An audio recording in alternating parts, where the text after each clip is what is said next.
عورت ہمیشہ کے لیے اس مرد کے قابو میں آ جاتی ہے جو مرد عورت کا اس وقت سہارا بنا ہوتا ہے جب پوری طرح سے کسی کی محبت نے اسے روند اور دھتکارا ہو۔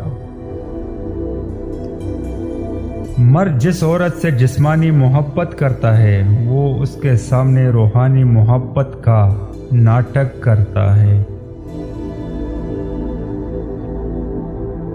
محبت اور عبادت دو ایسے کام ہیں کہ آپ کسی سے زبردستی نہیں کروا سکتے کیونکہ ان کا تعلق روح سے ہے۔ محبت کرنے والے بد دعا نہیں دیتے مگر ہاں ان کی آہیں انسان کو بد دعا کی طرح لگ جاتی ہے۔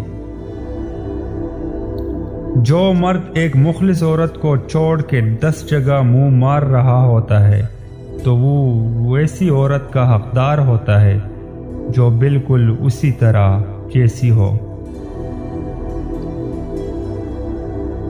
عورت کا اصل کام بہترین کھانے پکانا نہیں بلکہ اصل کام اپنے بچوں کی اعلیٰ تربیت کرنا ہے۔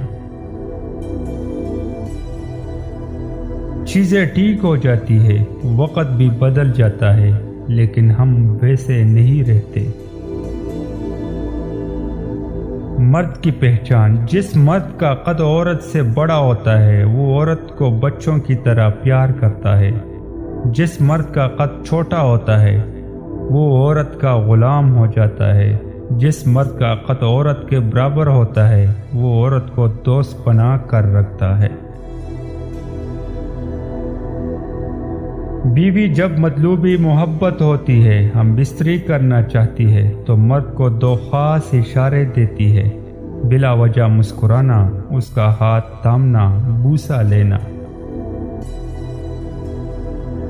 جب مرد کو عورت کی یاد تڑپاتی ہے تو یہ ایک نشانی ظاہر ہوتی ہے، یعنی وہ مرد مرجائے سا رہنے لگے گا اور آپ کو بھی عجیب سی بے چینی محسوس ہوگی۔